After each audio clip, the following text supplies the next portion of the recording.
the Obama deception, the truth strikes back.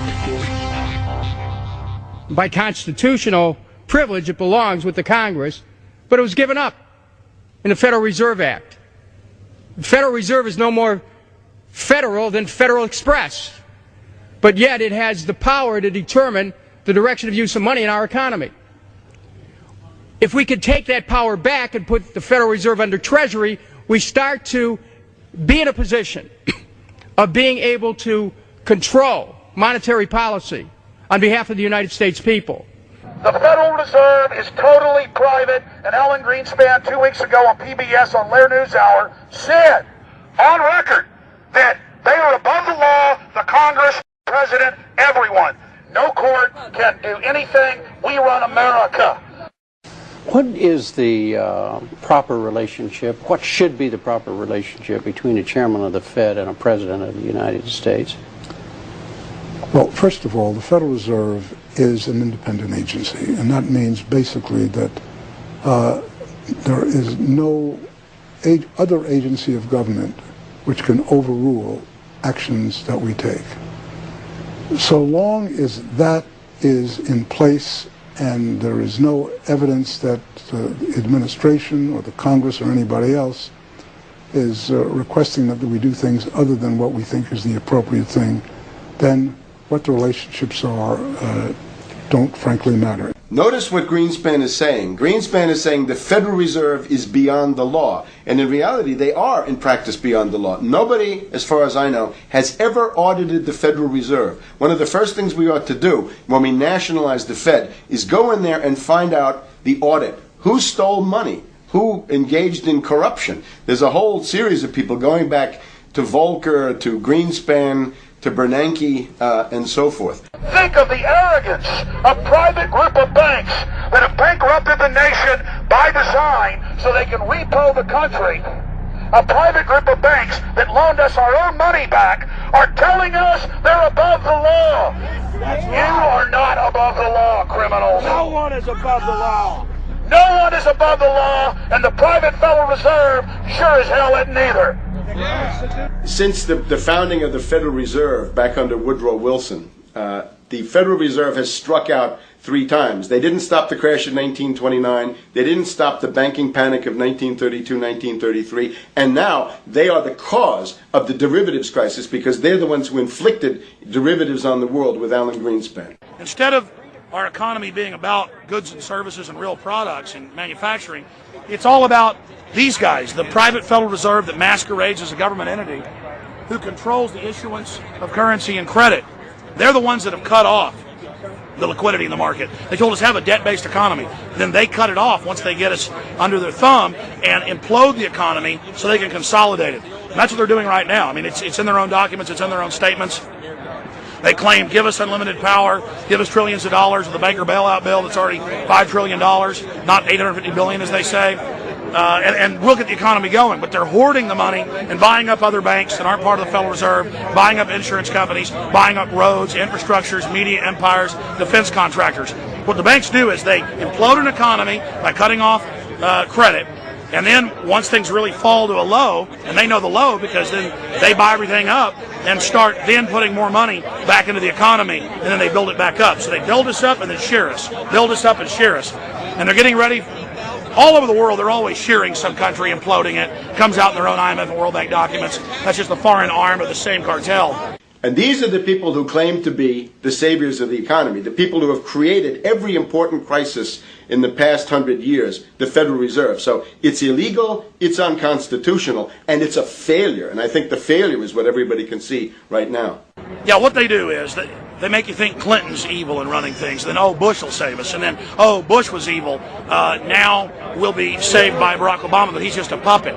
But as we get deeper into this phase, when they implode the economy, they have all the money and all the control, but they also like to pose as the savior.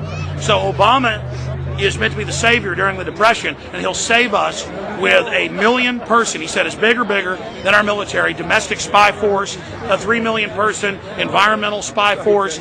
So giving people these jobs to be government bureaucrats and spies to go out and manage the other 290-something million Americans.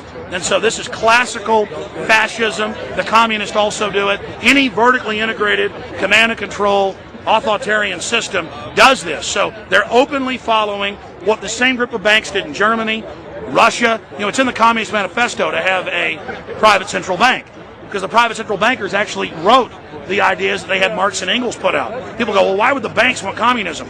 It doesn't exist. They rape us, they consolidate us, they put us into work brigades, they make us slaves, and they say it's a people's paradise. Look at it, boy, you're really doing good. And then they transfer all the wealth of the nation offshore. The globalists are outside all the nations. That gives them safety, and they play countries off against each other. And so that's what we're facing and dealing with. And so they're bringing in classical, hardcore tyranny in the U.S., but we have the internet. We've grown our numbers. The alternative media has exploded. That's what they're trying to move in, to shut down and regulate and tax the web. But it's too late for them. They're playing in the 19th century, 20th century rules. It's 21st century, the century of resistance to tyranny. And so it's going to be one hell of a fight with the people and free humanity on one side and the New World Order on the other. And every one of you out there counts, needs to be involved in this fight like nothing you've been involved with before, because this is life and death. Everything depends on exposing these people. Everything depends on showing the people that this is the New World Order, this is the criminals. We're dealing with the king rats here, the people that are carrying out tyranny worldwide. And either they fall or we fall. Either worldwide darkness and a new age of tyranny and oppression and with a scientific overlay, or a new age of liberty and freedom and a new renaissance. The choice is the people's out there. Okay, we can tell you what's going on. You can check it out for yourself and find out it's true. But don't wait. Investigate now. Get involved now. Go out there and reach out now. We don't have time. If you're looking for the solution, look in the mirror. Look right into the mirror, because you out there, men, women, old, young, black, white, doesn't matter. It's going to be up to you if they win or if liberty succeeds and the people have a chance of having any future. These are cold-blooded eugenicists. These are cold-blooded people who think they're God, think that they're our masters, that think that we're animals. These are the guys that funded Lenin and Stalin and Hitler and Mao. These are the guys, it's all on record, that bankroll this stuff. They are hardcore vicious, and they must be resisted. Up until about the Kennedy assassination and the beginning of the war in Vietnam, the United States is a very powerful engine for world progress. It's the assassinations, the Kennedy assassination, and the others in the 1960s, the beginning of the Vietnam War, and the beginning of the absolute domination of the Wall Street group over every other interest. Nobody else counts except the Wall Street money masters. That has now made the United States into no longer a force for progress, but something very different, often a force for destruction in the world. That doesn't need to remain that way. The interest of the American people is to fight to take your government back from Wall Street and make the United States a force for progress in the world, which we easily could do if we could just break the power of the people behind Obama. The main banks of Europe, which were started by Adam Weishaupt and Rothschild, the Banque Nationale de Paris, the Bank of England, the Bank of Italy, have all financed the messianic and war leaders of the last 200 years. Napoleon, Lenin, Stalin. They backed Adolf Hitler. They backed Franklin Delano Roosevelt. And they are backing right now Barack Obama.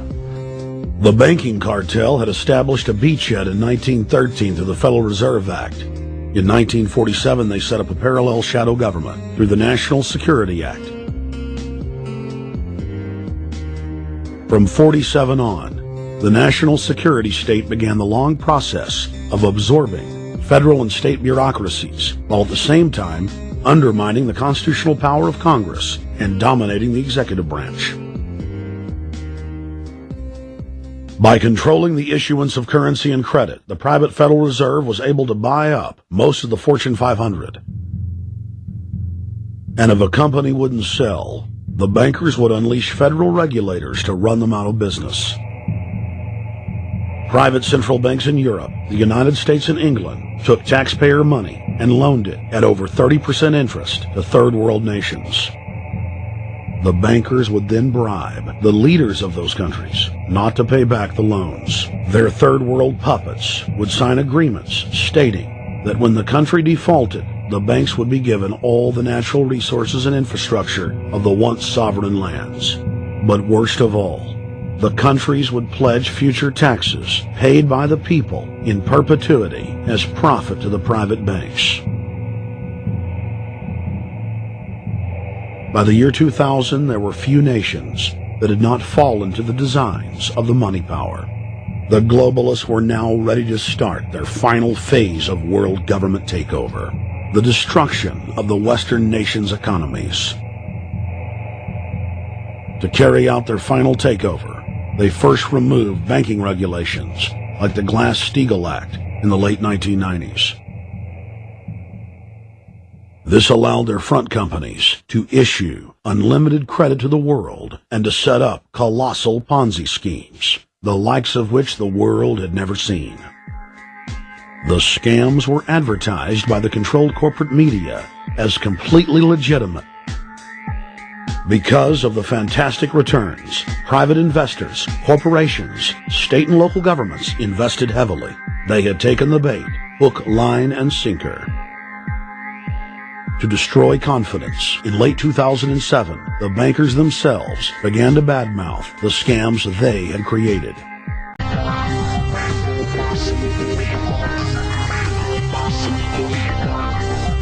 The Obama deception. The truth strikes back.